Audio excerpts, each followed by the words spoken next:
Hello and welcome to the Badly Lit Special Moves podcast. Badly Lit, only a problem if you're watching. Straight away, Jake's in there with a disclaimer, and if you're listening. Yeah, there's a lot of people watching, isn't there? And but what's happened is I've lit Jake here, and I've lit Liam. But I forgot about me.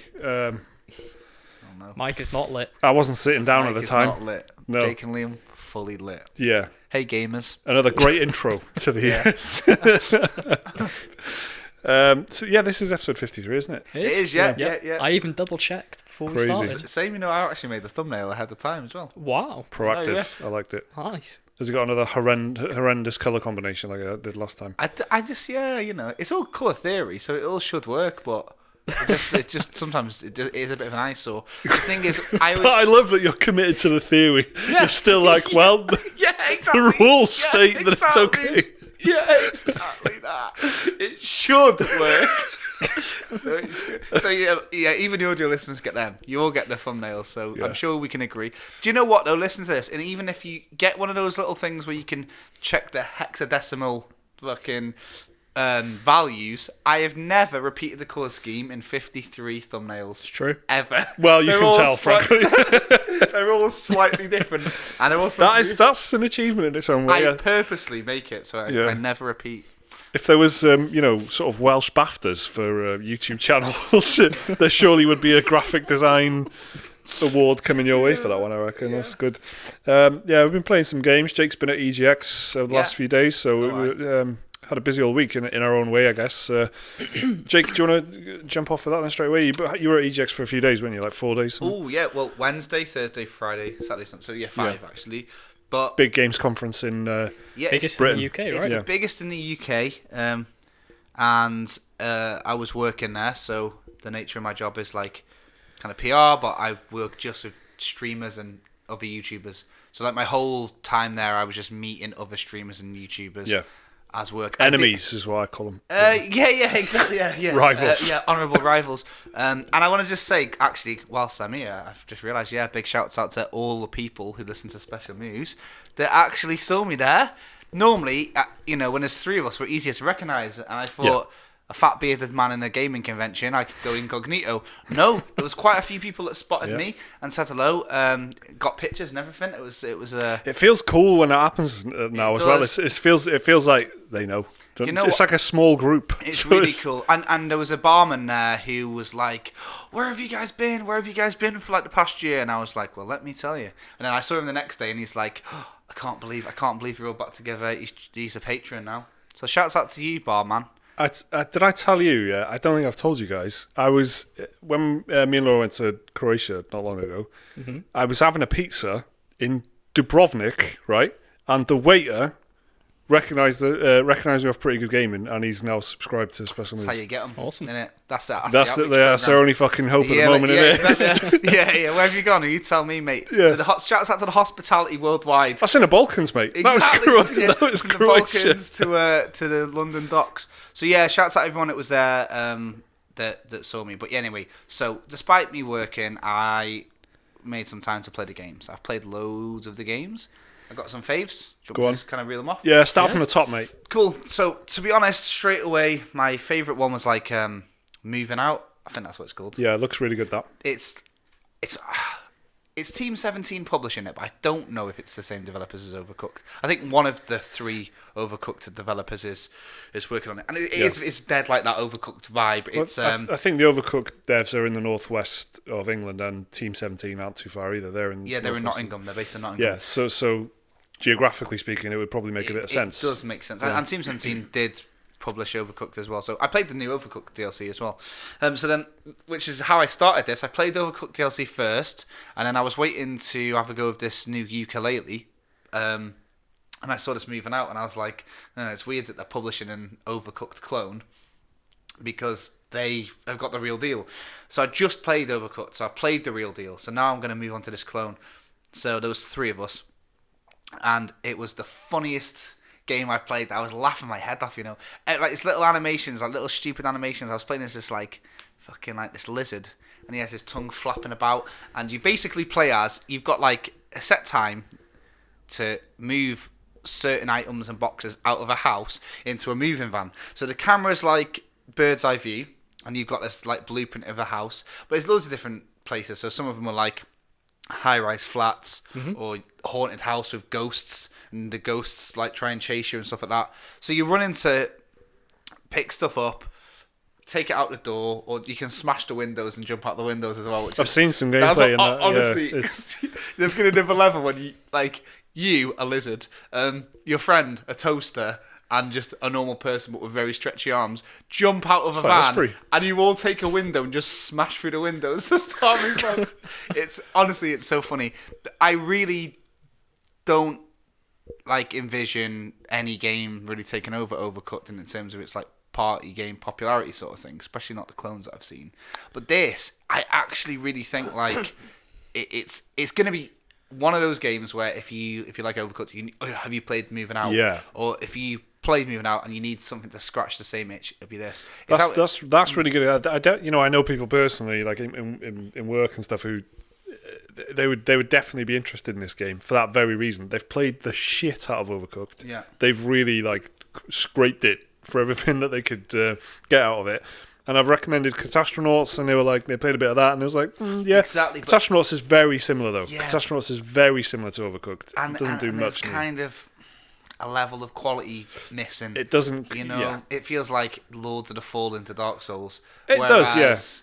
I think that's you'd say fair. that Neo to Dark Souls is like Team Ninja, who made Neo, made Ninja Gaiden or whatever. So, but yeah, Moving Out is wicked, and you're all jumping in the house to move boxes out and stuff, but you might be thinking, well, okay, what's the catch? But there's different things that will chase you, like I say, ghosts or whatever. And in the haunted house level, the chairs that you pick up and put in your van eventually start moving out because they're ooh, haunted chair. Yeah. But some items require two people to lift, like sofas and stuff. Yeah. And then it's got this really funny physics mechanic, like Chuckle Brothers mechanic. That's what I've seen a lot of. So that's from the gameplay that I've seen. It's the coordinating with someone else. Because there's L-shaped sofas. Exactly. And you've got to get them round. It looks good. Yeah, that's the perfect kind of you're that. having to coordinate with someone. Yeah. In a fun but There's a level when it's a really normal suburban house, and you've got to get 25 items out of the house into the moving van in a 5-minute timer. But then about 2 minutes in, just a turtle, a disgruntled turtle, burrows out of the soil. What a jerk. And then starts pinching all the stuff from the van.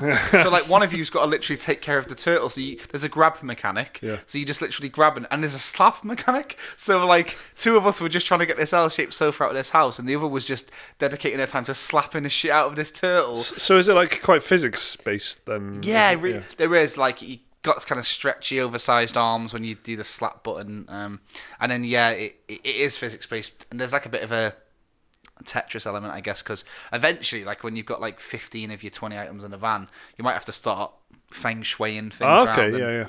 There's its beauty is that it's so simple, but then there is these little hidden bits of that, same as Overcooked. But I couldn't believe how much I liked it, and I was laughing. I couldn't believe how much I was actually laughing out loud at a game. What am I doing that for? Yeah. So that was one of them. You got a big problem with that, haven't you? Laughing and. How have I let it burrow into my brain and how make me laugh? how have I let this win me over? But it honestly was such a nice time. Cool. So I did that. Very good. Moving on, I'll just do two more. Neo 2 I played, which was easy to get into because there was not trigger warnings, but there was this sort of, this is a really hard game, guys, signs on the queue, and there was no queue for Neo after the first day. So I played the demo 4 or 5 times. I went from not being able to finish it to finishing it without even dying. It's just, you get into that Zen mode, don't you? It is absolutely identical to Neo 1 in every single way. Right. As far as I know, the two, and again, I played it through 4 or 5 times. The two things I noticed that were different is, one, you pick your character at the beginning, but I'm not wasting time on a character creation screen. I'm not in a timed demo, so I was just playing as whoever. 2, and then you covered in armor anyway, so what does that matter? 2, there's is it a Nakiri counter? The Sekiro move where the enemies have a little red sign above their head, and then you press circle. Well, it's exactly the same on Neo 2. Now there's a new thing where enemies glow red, and if you press R2 and circle at the same time, at the right time, you do this big counter which smashes their posture. So they've added that one very specific Sekiro mechanic that was in Sekiro. Exactly. Because posture was already in this game. Before Sekiro and stuff like that. So apart from that, Oh no, they've added like a kind of a mid-tier special, because like in Neo you had like that limit break move where your spirit animal went out and stuff like that, whereas on this now like you get like this like mid, like it's like a third bar. So you've got your health bar, you've got your stamina bar, and you've got this like just like weird energy bar, and when that's full you can press like R2 and then like a light attack or a triangle attack, and it'll do a spirit animal attack, but only a one-off attack. Yep. Rather than the other one, like put you into like beast mode, didn't it? And then you had like your health bar was replaced. So yeah, it's still mission based. It's like literally identical. The boss battle was with this like, best way to describe him is like, imagine like the troll in a dungeon from Harry Potter 1. Imagine that, but it had a horse's head. It was like quite gangly, but still quite weighty, like pear-shaped. Had a loincloth, a club, but then it had the face of like a skinned horse. Very Ludwig rip-off, kind of. Okay. It was called like Metsugi or something like that. If anyone in the comment section wants to look up their Japanese mythology, find some two-legged horse guy, and it'll probably be that. But yeah, it's just more of that, and I think it's just if you're into these Souls games, and you just get what you can get. Well, I'll tell you what, Dark Souls, probably Dark Souls 2 is always like seen as like the least good one, right? But at least every single Dark Souls game feels different. Like they all, there's a clear evolution here from 1, 2 to 3. Yeah. Mm-hmm. And they all feel like their own thing, and so I think that's like a key thing that could easily get, like if you're making Neo 2 and you think, well, Neo 1 was fucking banging, boys. So what are we gonna do here? New story, couple of new mechanics.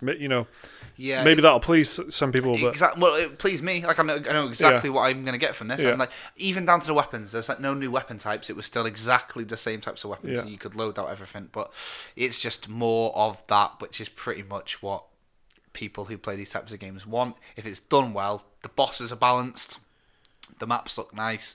I only saw one map, but it was like exactly par for the course. Yeah. But it doesn't feel next gen. It doesn't feel like the end of the gen. If this was released in 2016, like a year after Neo, no one would be battling Island. But it's obviously they're putting a lot of time into the things like the boss battles and stuff. So that was another one. That'll be interesting. I think Neo is easily overlooked, the first one, because because you guys loved it. You loved it, didn't you? Yeah, I really liked it. Of all the Dark Souls clone type games, that is easily my favourite one. Yeah. That isn't Dark Souls or Bloodborne. Yeah, and I think the people who do like it they hold it up there like that, don't they? It got like really good reviews as well. When it came out, it was like 9s across the board, pretty much. But then it rarely sort of comes up. I find like it doesn't really. It does with you two because you both fucking loved it, but it doesn't. It doesn't come up on the internet very often. Somehow, do you know what I mean? No, yeah. I think people gave it another look after Sekiro because Sekiro wasn't as soulsy as people first thought, and then there was people saying, well, now we'd recommend Neo. Because am I right in thinking that Neo was out on PlayStation exclusively for a bit, and then it came to PC? Yeah, came to PC later. Exactly. Mm-hmm. So now at this point in conversation, people who got Sekiro on PC, for example, still haven't experienced Bloodborne when they want to play another Souls, so they can get Neo.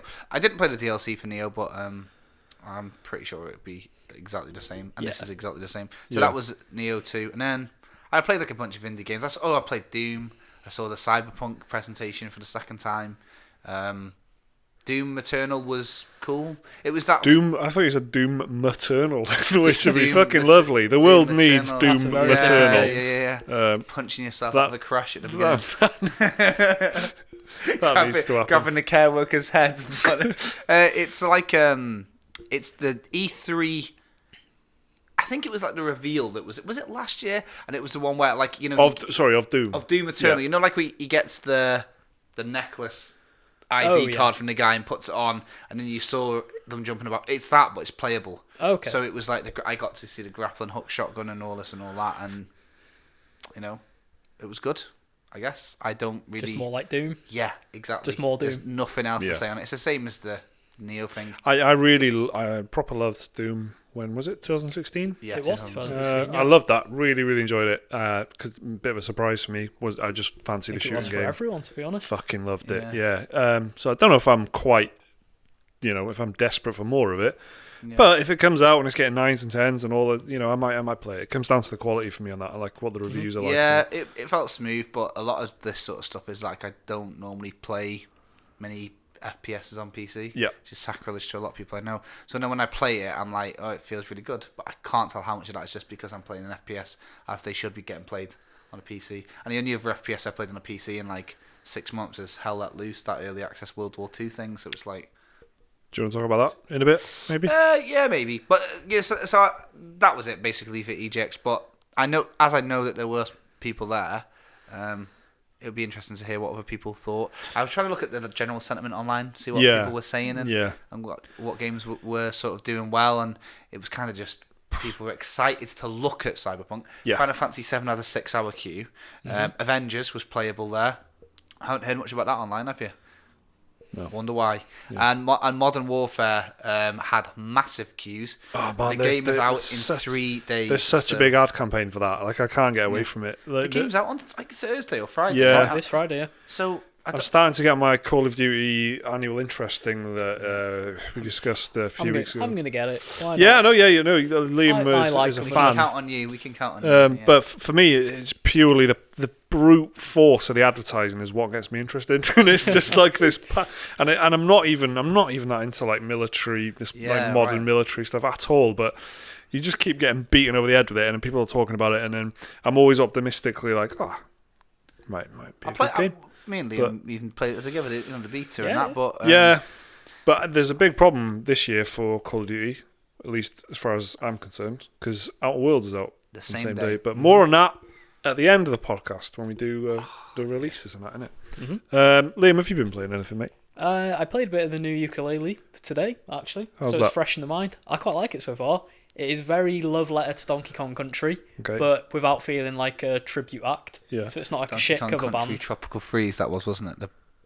The best 2D platform of all time, right? I'd say more like the original trilogy, more than Tropical Freeze. Okay. Although Tropical Freeze still is great. Yeah. Sit down. I tried to get to say it. This one, instead of being like an open world 3D collectathon like the first Yooka-Laylee game was, this is a 2D side scroller. Although it has got an isometric 3D overworld to it, which is filled with puzzles and stuff for you to do, which is actually quite fun.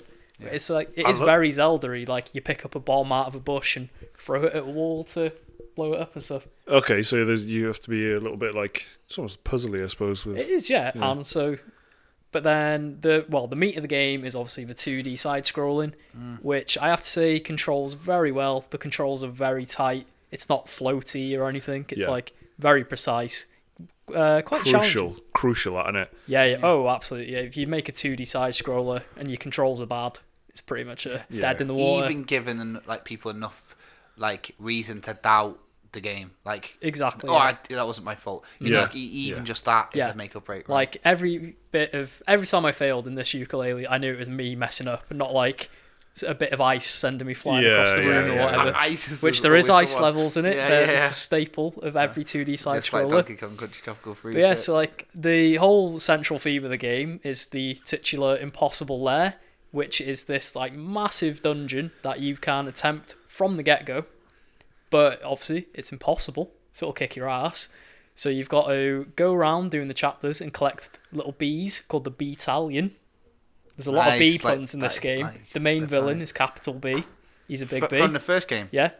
And all the jokes you remember from the 90s, but again... Exactly. It's even got the Banjo-Kazooie... Yeah. Not as much in it, though. They've dialed it back a little bit. Have they, They've definitely dialed that down.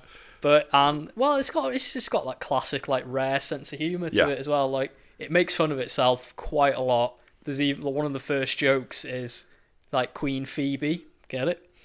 She comes and asks you, how's your adventure going? And Laylee says, better than the first game. So it's they've got a very self-aware sense of humour. But it's just such a very charming game. Okay. David Weiss soundtrack, so it's great. So you're into that then? You're going to keep playing that? I'm going to keep playing. It's really nice. It's very relaxing to play for a challenging platformer. It's actually quite peaceful. You've been playing a bit of Metro as well, Metro Exodus? I did. I finished Metro Exodus on Xbox One X. Yeah. And I like it. It's my least favourite of the Metro games. Yeah, me too. Yeah. But it's for me it was a combination of I'm not sure how the open world stuff. I don't think it was particularly implemented. It's not good. Not for Metro anyway. No. And it was quite buggy for me on the Xbox as well. I had quite a few issues where I either had to restart the game, or at one point I had to restart an entire chapter when I was right at the end because I kept getting catapulted around the map Like the physics went mad. Oh god. Okay. So I had to vanilla Skyrim. So I had to like restart that and lost an hour of progress. So that was fun. That's horrible. But I kept playing the game, and overall, I liked it. The shooting was good. The atmosphere was good. As is always the case with Metro. And graphically, it's a bit of a showcase on Xbox One X at least. Probably not as nice as the PC version, but oh well. What happened with the PC version? Why weren't you playing the PC version, Liam?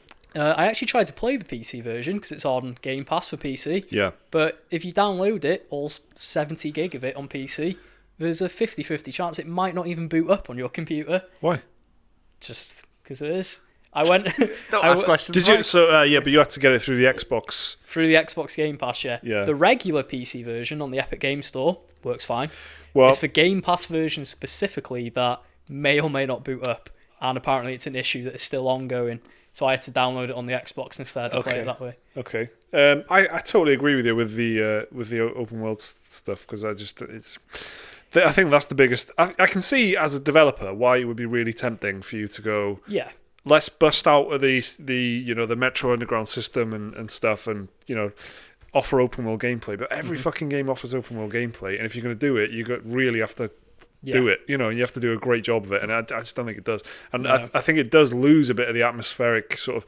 It just felt a bit more like horrible and grim, like Stalker or something. It did, rather than I think Metro and Metro Last Light. They've definitely got their own flavour to them. They've definitely got their own personality as a bleak apocalyptic game. It's got its own thing going on, I think. But it does lose that a little bit in Exodus, but. It's all right, isn't it? It's all right. I think with the open world stuff for me is because it's got side quests in it, because of course it does. Exactly, yeah. But the side quests, they're not really worth doing. You might get like a weapon upgrade or like something for your suit. But at the end of the day, they're not really that different to your default stock character to begin with. And it doesn't have like the charm of like Fallout or the really, really well written things that make you care about them, like in The Witcher or something. It's literally just like, Artyom, there is bullets over there, go and get the bullets. And then you have to like run across the map or drive across it in a buggy, which is quite annoying to drive. Yeah, that as well, and the traversal in it is like a bit sludgy. Yeah. Like just moving about, like I could not stand getting in another fucking rowboat by the end of the game. It's annoying, isn't it? Yeah, because it's so slow. And I said to Jake on the way here, like everything seems like overly animated. Yeah, it's like really an animation for every little action you do. Yeah, but they take a while to play out. Yeah, so it is it's a slow-paced game anyway. Yeah, but it is. Yeah, it's definitely my least favorite of the Metro games. It's still good. It's still worth playing, I think. Yeah, but it doesn't really compare to the first two. Sadly for me. I think I hope the series continues, but give it a few years. Come back with something really. Don't just sort of think, what are the trends? What are all the other games doing? Because Metro had its own stuff. Like it had the bullets. This is one of the best sort of obvious mechanics I can think of. But the bullets were also the currency. Yeah. Which are like the premium bullets. The good bullets. You traded them. Which isn't in Exodus. Exactly. They took it out. So they replaced it with weapon crafting. Rather than do its own thing, it's put weapon crafting and side quests in an open world environment. Which, how many times have you seen that? Do you know what I mean? I feel like if it came out a couple of years before, it probably would have done a lot better. Yeah, I guess. At the time, it would have been seen as more ambitious, I guess. Which is the thing when you're designing AAA games. It takes like 5 years to make them. Exactly. So it's so that's Metro Exodus. Good spread of games there, boys. You played a lot. I've been playing a few things actually. I've got into Halo Wars because you mentioned Game Pass. Yeah. There's a little Xbox Game Pass deal, which is like £1 for the first month. If you get the PC version, so you just get the PC games. So it's really bad. It's terribly named Xbox Game Pass for PC, right? Yeah. So Windows Pass doesn't have the same caption, does it? But I've got Xbox Game Pass for PC, and you get like 6 months Spotify's premium. So I was like, I'll get that. I'll get that. But there are a few games on. There's 100 games, and there's a few games I'm interested in. Like Dishonored 2, still haven't played that somehow. So I'm going to play that, but I've been playing Halo Wars 2, which is quite nice because it's like a story. So you've played it, haven't you, Liam? I played it years ago, when it came out. And I still haven't played it, and I like a good story-driven RTS, and this I think something you and me were talking about recently, Jake, with like strategy games and why they're just not as big anymore. Yeah. And that's probably because they're skewing. Because they kind of started getting designed around esports. Yeah. But people don't want to play esports with RTS anymore. Yeah. They want to play like MOBAs. So Yeah. like League of Legends and stuff like MOBAs now are killing the StarCrafts of the world. So that's it. And it's just like, and I can imagine there's a lot of publisher pressure when you're making an RTS and something with different factions that are all also balanced. Yeah. Which works in a single player aspect. People were like, well, whilst all this infrastructure's here, why don't we just make it online? And then all of a sudden, that's where the push goes. Yeah. It never ever works. So we don't really see many campaign-focused RTSs, right? So Company of Heroes 2, which isn't really an RTS. I mean, it is. If you describe it in a sentence, it is an RTS, but it doesn't feel like an RTS when you play it. It's a lot more like tactically driven, like where you're putting your soldiers and stuff. This is an ad read, by the way. Yeah, it's brought to you by Tango Strawberry Watermelon. It's a Company of Heroes is a different thing, but Company of Heroes is pretty big.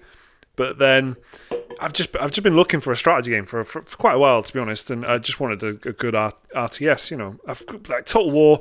I've been absolutely spoiled for choice because Total War Warhammer is like life-changingly good.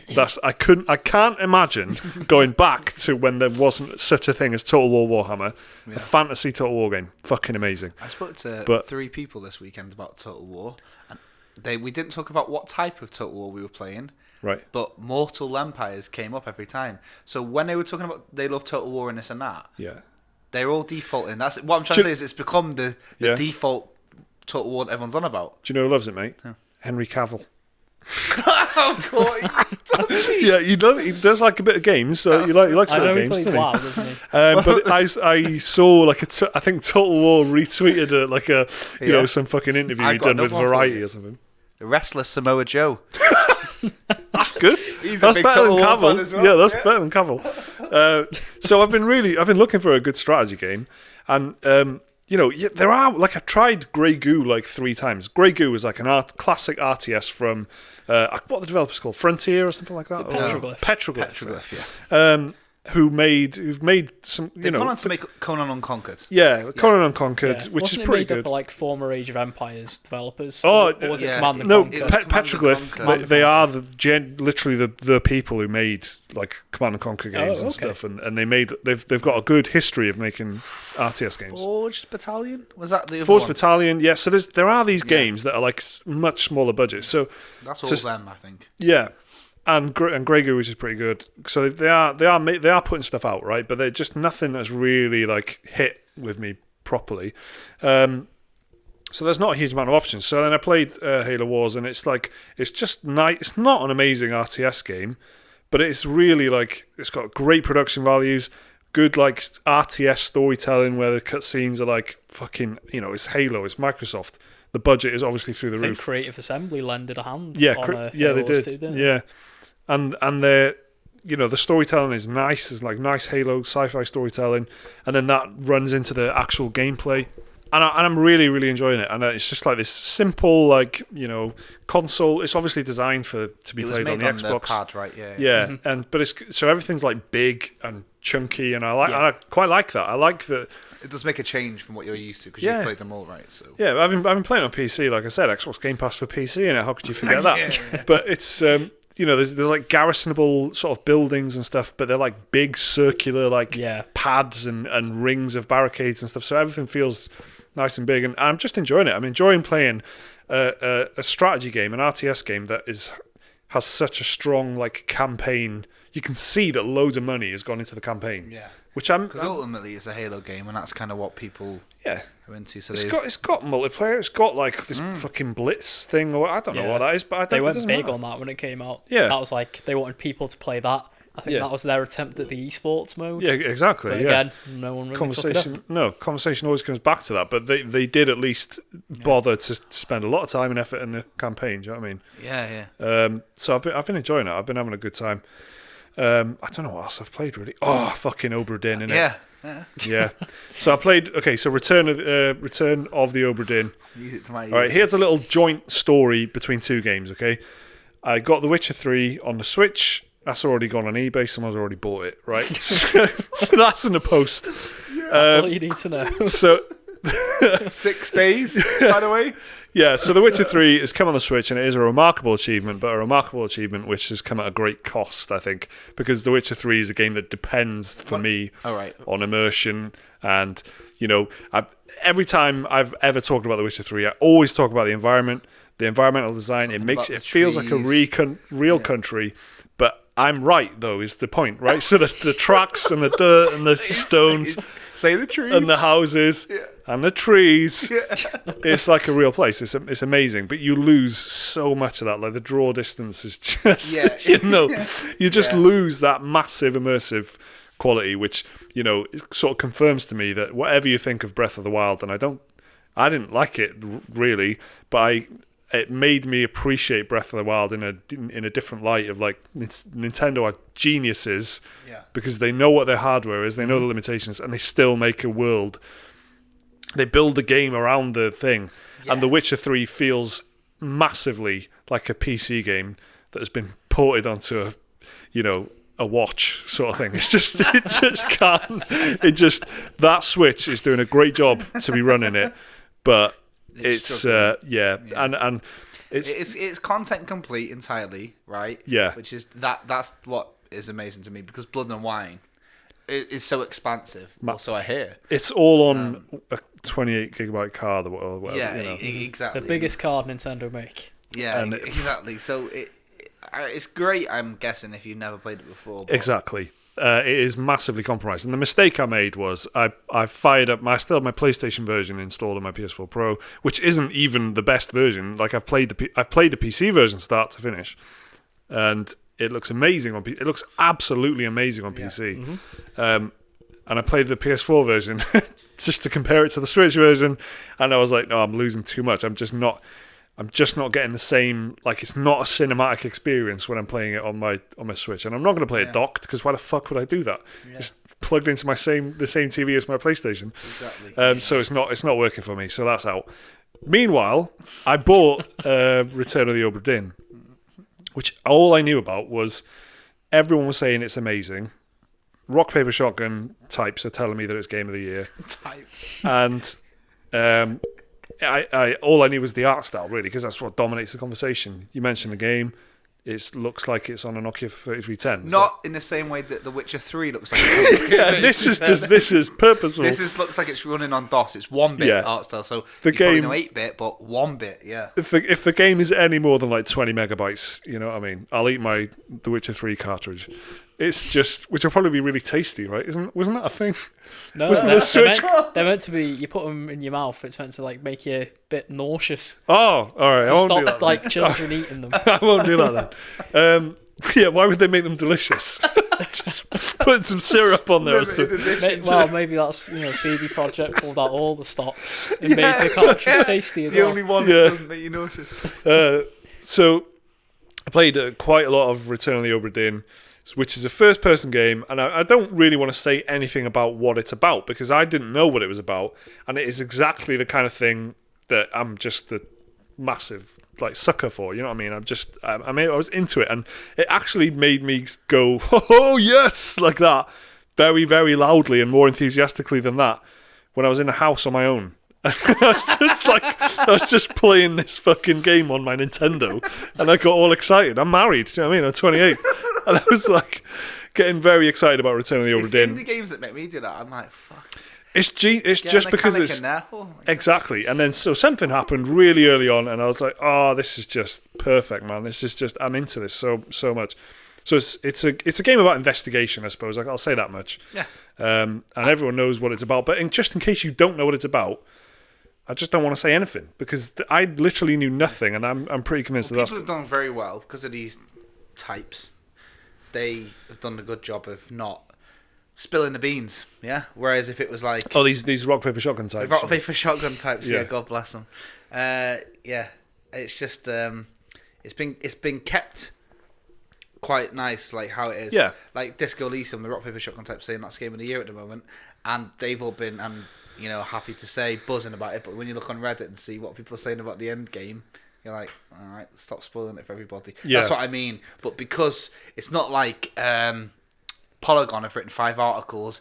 Oh, the ending of Obra Dinn explained. They probably have actually, but they're just not on the SEO. Yeah. But you know what I mean, right? It just doesn't need any of that. And what the story's about, the way it's executed, it's just a really well designed game, and it's made by one person. Extremely captivating.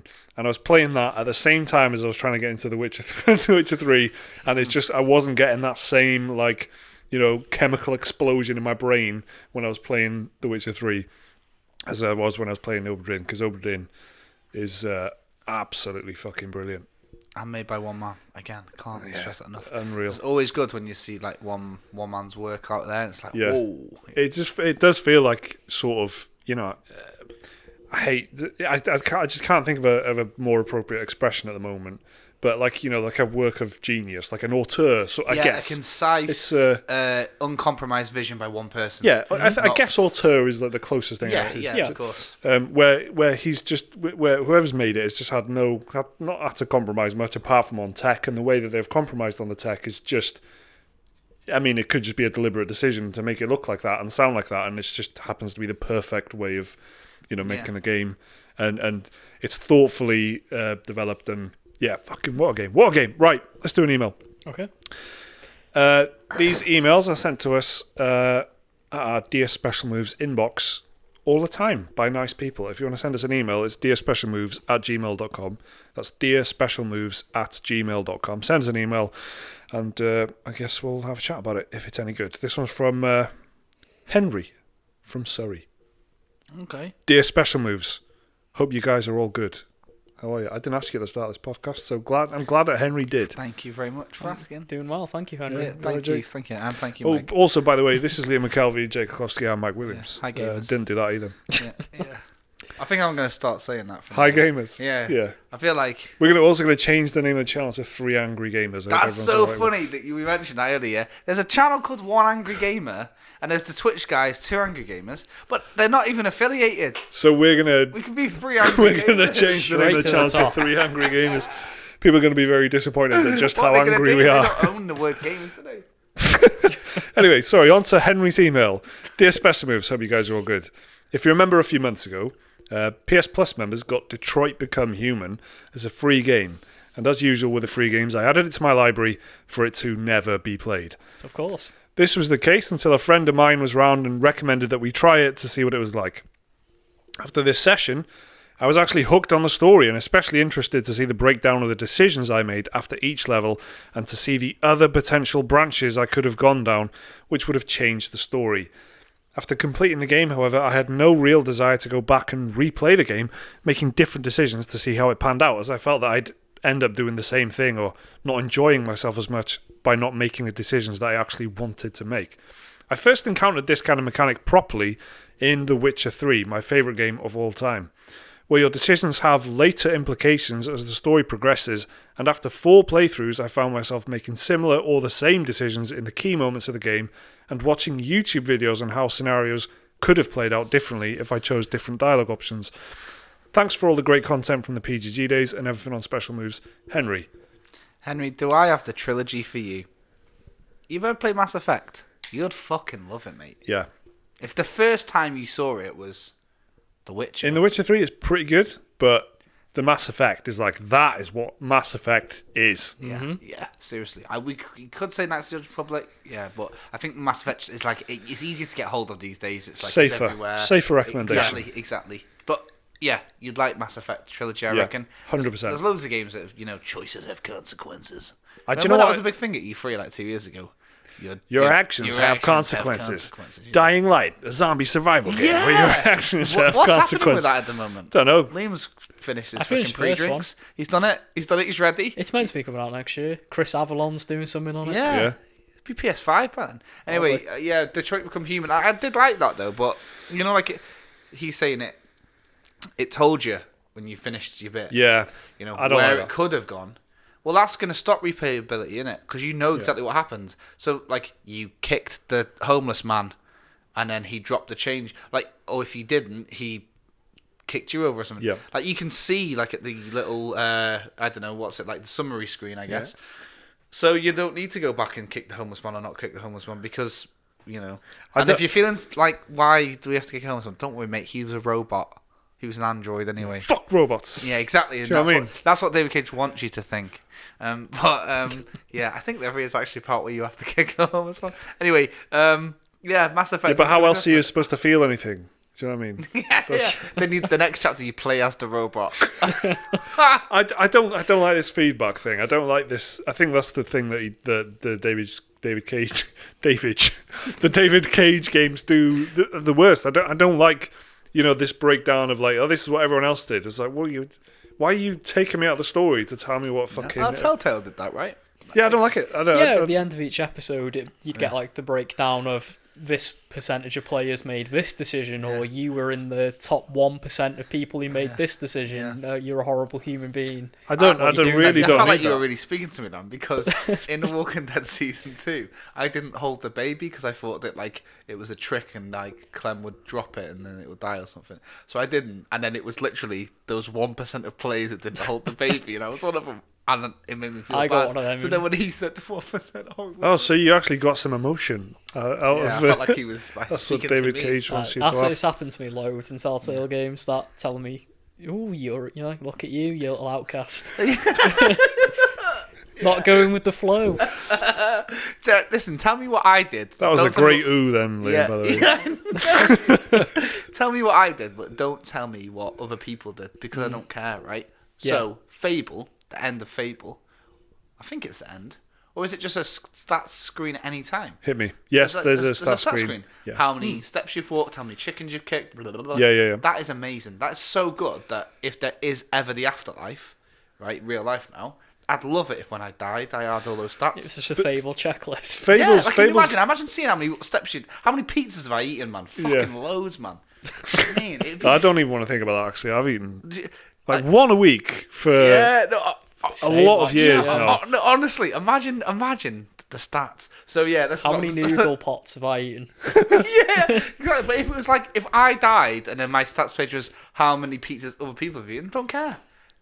Maybe, yeah, exactly. Maybe that is hell. Yeah, but even keep that to the end, maybe. Do you know what I mean? Like right at the end. Like, why are you telling me at the end of episodes? In the middle of the fucking story. I guess I can see why though, because like me and Sean did The Wolf Among Us, and that's designed to be like that, like a film. You play it for 2 or 3 hours. Yeah, that's the end of the night. And if you want to know how you guys did at home, it's like 5 gold rings or whatever on ITV, and it's like if you want to play at home.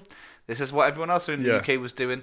It's like But this is a problem that they had with the BioWare sort of acknowledged themselves with Mass Effect, where they're like, it's just binary. It's like, do you do this or do you do that? Do you go there or do you go there? And it's like, it's not.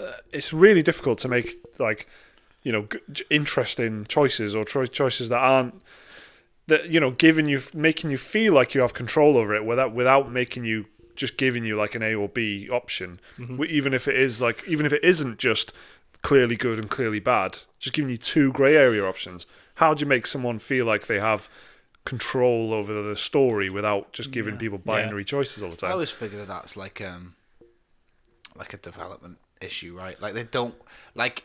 Let's say like your choices are comprised of 60 options or whatever. Yeah. They don't want to do any more than 2 endings because each ending is going to cost development time and cost and shit like that.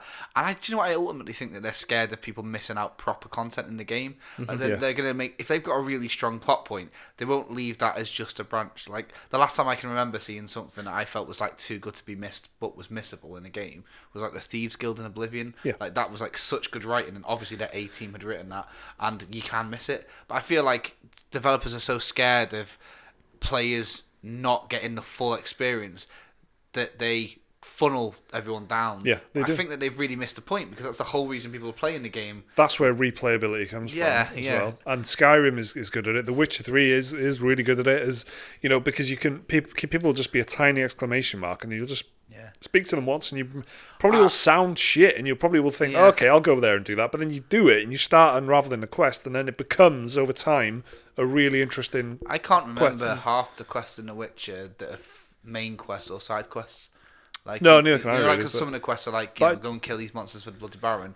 I can't remember which one of those quests are because they're all written so well. The key story moments, I can't remember if they are key story moments or not. Yeah. Is that sort of what you mean? Like, that's what I'll give you an example. You know, like when you go into that tree and you kill that heart of the tree for the witches because you want the witches to do something. I can't remember if that's the main quest or the side quest bit with the Bloody Baron. Yeah. I can't remember because there is a side quest with the witches and there's a side quest with that swamp full of kids. Yeah. But also, I'm pretty sure they play into the main quest as well. Yeah, exactly. I can't remember. They just sort of winding it's so together. Well done. Right? We bang on a lot about Fable and how Fable is,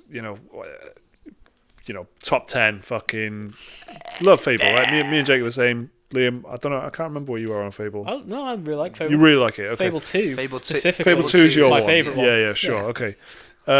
But that was that's one thing. Like Peter Molyneux always says things like, I just really like this idea of one button being for the sword and one being for the gun, and just having these simple like game design ideas. But what is true about Fable is, especially the first one, I can sort of remember it, is you can get married if you want. You can't speak in the game. You can only sort of emote, but that doesn't really matter. That just has like a really low impact on how people see you, and it's about how everyone in the game sees you and how you act on the whole through the whole game. It's not like, did you blow the village up or not? Did you kill the king or not? Actions speak louder than words, kind of idea. It's not. It isn't that. It's more about like over time, just building up who you are as a like hero, as they call it in the game, and that comes down, and then the world responds to you in a slightly different way, and that's all done without any dialogue choices or. And there's just two quests on the board. One of them will be, do you want to attack the farm with the bandits? There's loads of money on the line. Or do you want to defend the farm with the guards? There's a bit less money on the line. But then that's not like an A and B option that you're given. They're just on the jobs board sort of thing. And it's up to you. You could... It's a fucking great game, Fable. Don't know how we got into that again. Fable's fucking ace, It's not like really an A and B choice game, but the Silent Hill games are good. Okay. Giving you like... Because that's more how you play the game affects your ending, whatever you get. So, like, the Silent Hill 2 specifically, if you, like, play the game desperate to survive, like, healing all the time, being careful, you'll get, like, the good, safe ending. Yeah. But if you sort of, like, limp around, not many health kits and stuff, you'll get the slightly more depressing ending. Yeah. And stuff like that. So it'll make your character, like, suicidal and whatnot. That brings to mind, like, Bioshock, which had you're going to... take out the little sisters for more personal gain or not, and like Dishonored, are you going to murder? How many guards are you going to murder? Oh yeah, Dishonored's good actually. Great for that, but it's a different system. It's not just saying, do you want to go kill this person or do you want to go not kill this other person? Yeah, just through the whole game, it just keeps sort of a track of how many bloody murders it doesn't bang on about it either. No, it really doesn't. It's not. Silent Hill isn't like Silent Hill is a game where it's not like a meter telling you what to do. Yeah, So it's very subtle in its implementation. So that was a great email. Thank you, Henry. Play Mass Effect. Yeah, definitely play Mass Effect. Good trilogy. Don't listen to what people say about the ending. Just fucking play the trilogy. So if you want to send us an email and we'll have a chat about whatever it is you've got to say, it's dearspecialmoves@gmail.com. That's dearspecialmoves@gmail.com. Now let's do new Is that our own email? Games. Henry's email. Well, it's the only one I've picked out. We've been going for 50 minutes. Big topic, I thought. Yeah, it's good. There's other emails. You're unpredictable. Yeah, don't question me. Right, new games. And actually, you said we're going to have to talk about the Outer Worlds for a long time. I was just asking. You prick. I was just asking. I was responding to feedback. Do you know what I mean? So, let's do the new games, because as Jake rightly pointed out before we actually started recording, we've probably got a lot to say about a few of the games that come out this week. I think so. Busy week, innit? It's a busy week. I think next week's going to be good. Yeah. I wish some games came out this last week, to be honest with you. Yeah. Instead of all being crammed into this week. Yeah. So this week, at the time we're recording, we're recording on the 21st, which is the Monday. So I think I'm going to jump into the three big ones at the end of the week, and then we'll talk about the stragglers. So on the 25th of October, which is the Friday, the big one. Call of Duty Modern Warfare is coming out to PC, PS4 and Xbox One. And are you thinking, hey, this sounds an awful like 2008 or whatever year Call of Duty Modern Warfare came out? It's not. It's 2019. There's another game called Call of Duty Modern Warfare, a series that hasn't taken a break since 2003 or something. Has within its own about then. Call of Duty 3, I think. From 3 on, it was because it went 3 because Treyarch made that one. Then 4 because they were both on 360, weren't they? And it kept alternating between Treyarch and Infinity Ward. So what would that be? And then they added Sledgehammer Games to make another game. I want to say 2006, right? So 13 years. It's got to be Yeah, because I got my Xbox 360 in 2007, and that had Modern Warfare with it. See. Okay. So yeah, it's fathomable amount of. No, yeah, many games. Don't know if it's quite as many as Assassin's Creed, but very many. Closing in, at least. And within that, the non-stop barrage of games, there has been a series reboot, I guess. Yeah, that's arguably the most beloved in the series. Modern Warfare, Call of Duty Modern COD Warfare. 4, I think you'll be hard-pressed to find somebody that disagrees that that's the best one. Really? Yeah, no, because if anything, I would say that. Even if a lot of people do say Modern Warfare 2 actually took what COD 4 did and did do it better, and the way that speaks in volume is that no one hated it, and 4 the bar was set high. Mm-hmm. Yeah, it at least matched it. But the fact that it really helped people rethink shooters and absolutely became totally viral and shit, changed the face of what multiplayer gaming was. Yeah, yeah. It was all of a sudden it was cool for people who don't play games to get on a headset and and just play in party chat all day or whatever, or TeamSpeak back then. I think it was TeamSpeak. Anyway. Xbox Live party chat. Yeah, and party chat for us. Yeah. So it's I don't know. I think a lot. I wondered how many people have got reservations about it being a reboot of I say the biggest one. I think it's business wise. It's definitely going to get more attention than if it was just called Call of Duty fucking Squad or something. Because you would Squad, yeah, it's quite good though, isn't it? Because no one would. It just wouldn't get the same amount of attention. No. It just would not get the same amount of mainstream attention. You're totally right. Yeah. And it doesn't. It almost feels like it doesn't matter that it's treading on the Modern Warfare name to be. Even though there was a COD Modern Warfare remastered very recently as well, the last couple of years. 2017. Yeah. But this is Call of Duty Modern Warfare, which is a different game, different style of play. You guys have played it. Yeah, I played the alpha and the beta. How is it? I actually quite like it. The gunfight mode I wasn't fond on from the alpha, but the regular multiplayer I actually had quite a good time on it. It's a bit change of pace, isn't it? Slightly, it's still more tactical. I guess. Well, they try. Okay. The players aren't Jake's not it. convinced. Well, no, they've I know what you mean. The game wants to change, but the players necessarily. Yeah, exactly. So I think something that we. I think that's literally what came out of when you guys reviewed the beta or whatever. That's it. We put a video out on it, and the time to kill, time to death is a lot shorter, and the maps are bigger to kind of encourage players to go slower and stay with their teams, and the kill streaks have been reworked so they're deadlier, and there's things like anti-UAVs and stuff now. Mm-hmm. There's things that they've been in it for a while, the anti-UAVs. Okay, well that's that then. Well, that was I guess that was tactical, but there's there's just no dice with the players. They still run around with a fucking dice. That's good. Yeah, well, no no dice. The game's changed. The players haven't.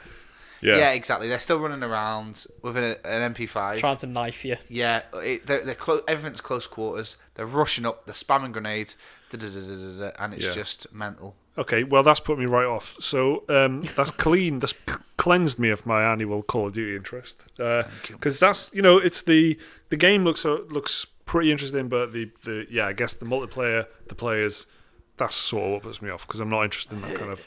The campaign will probably be really good, I reckon. I'm just looking forward to seeing what they do with the campaign because Infinite Warfare, which I know people shat on, they didn't like it, but it had one of the best campaigns in the entire franchise. That was a space one with Space Jon Snow as the villain. Oh, all right, so 2015. That's why I didn't play it. 16. I think. Oh yeah, after Advanced. But it was good. It had the best campaign in the series for years. So this one could change it. This is the one, by the way, worth remembering because it's I've noticed how no one's really talking about it anymore, are they? This is the one just a few months ago. Everyone was talking about this is going to be a total reboot of the series. Mm-hmm. It's going to be dark, authentic, visceral. Yeah. It's going to make you think about war. It's going to change. You saw child soldiers on the trailer. You saw this it was a terrorist attack in London and stuff like that. Yeah, exactly. You're seeing proper. But sieges. now the trailers are like every other COD trailer. Sandman. Just boom, boom, boom. Like the last two times I've been to the cinema, I've been bombarded with a Modern Warfare trailer.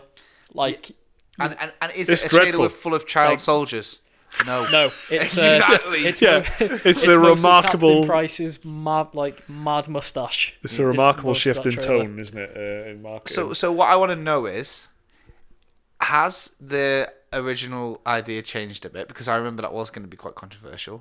I'll say it one more time. Child soldiers. Well, Modern Warfare's always boasted itself as being quite controversial. Yeah, but that's what I mean. So is the marketing now playing a different tune? And when people get their hands on the game, we're going to find it to be quite a good campaign, quite a different campaign, and it is actually dead different. Because we were just saying then, the game is trying to be tactical, but the players are saying no. Yeah. But when you're playing single player, there's no other players. No. So maybe it can do its thing that it's trying to do, and that's what I'm interested in, to see if we can get this, shake up. I think. Yeah. I'll let Liam decide, because I'm not going to buy it. And this is not a Fire Emblem. I'm not going to buy it. This is I'm not going to buy it. Let's check back in 3 weeks, guys. I will give it a go. I still enjoy the COD games for their Michael Bay type campaigns. Yeah. Obviously, this isn't going to have that Michael Bay type campaign. It probably will, in all fairness. Yeah. But, I enjoy them for what they are. I don't play them that long. I play them for like a month and then drop them. Yeah. But there's a little part of me that's thinking, I hope it's a nice surprise. 100%. I want it to be good. It's certainly the most interested I've been in Call of Duty for a while. I'm open. But the problem is, there's another game coming out on Friday, the 25th of October, which is The Outer Worlds. I played that yesterday. Yeah. Medieval. I'm looking forward to that as well. Yeah. We'll talk about that first, I guess, then. So that's coming on PS4. Yeah. Right. It's a remake. 20 quid it is on one website. Yeah. That's quite cheap. Yeah. Can't go wrong on that. I was going to get it, but then I played Medieval, like the PS1 thing, on an emulator recently. Just throwing your arm around, getting bored. That's exactly what they had a demo on PSN for this new one. All right. It was only on there for a week, though. Were you in like a graveyard again? Yeah, it was just the first level. Yeah. That's the demo that I played then. It was just the first level of the game. Yeah, Medieval. Yeah, you were in a graveyard. Yeah, it's just like the first level. Yeah, well, that's what I played. I liked it. It was exactly what I expected, which is just Medieval with a fresh coat of paint. I'm not doing that. I mean, based on my experience with Spyro and whatever the other Crash Team Racing. Crash Team Racing. No, there was something else, wasn't there? There was just Crash. There was the Crash and Insane trilogy. You like that one, I think. Spyro. It probably is Spyro. Actually, it was Spyro that was like really outstaying its welcome. Yeah. And then Crash Team Racing was just like meh. If Medieval's already just 20 quid, like physical, that's quite good. I'll get it for like a £5. So, the game you're about to mention, before you say it, what's the price of that one? Medieval. No, other one, new one. Outer Worlds. This one, Outer Worlds. I think it's 35. It's a bit cheaper because it's not a triple. They're not calling it AAA because it's from Private Division, which is like Take-Two's indie label. So I think it's like 35, 40 quid physical. I've seen it for like on Amazon and stuff. So the other game is... Yeah, The Outer Worlds, yeah. Outer Worlds. Which is out on PC, PS4 and Xbox One. The same day, so that's 3 pretty big games. Developed by Obsidian, which is the key thing that we haven't said yet. So yeah, that's a big RPG studio, great vintage, made loads of games, including Fallout New Vegas, which is being the closest comparison to this in marketing and previews and all that sort of stuff. I don't know how I feel about it. I really want to get excited about it because I love this kind of game on paper. I love the Fallout series. I love Obsidian games. I'm just not... So far, it's really not set my imagination alight. I don't know why. I just really don't know why. But I watched a bit of gameplay of it, actually. And like the UI is well ugly. It might the dialogue boxes look... Gave me Bioshock disgusting. vibes. Yeah, and I don't like that, do I? So maybe that's it. But the shooting and the getting on with everything else, like, that looked quite good. You know what I mean? Just is that going on the fucking boxes, mate? Bullet point shooting. Bullet point 2, getting on with everything. The dialogue boxes in New Vegas were just like, amber. Yeah. Well, and Fallout 3. Fallout 3 famously ugly, just really. Like a fossil. Yeah, I know what you mean. It's an interesting one, this, because it seems like PC Master Race quality. I'm going to get not a compliment, by the way. Yeah. Well, the whole PC Master Race thing is steeped in irony, isn't it? I think people just accidentally lost that irony, but the whole thing was intended to be a joke, wasn't it? Yeah. Originally. Mm-hmm. So I don't know. Do your homework, isn't it? But I've actually got the Friday off when this comes out. So you're going for this then? Well, it's on Game Pass, isn't it?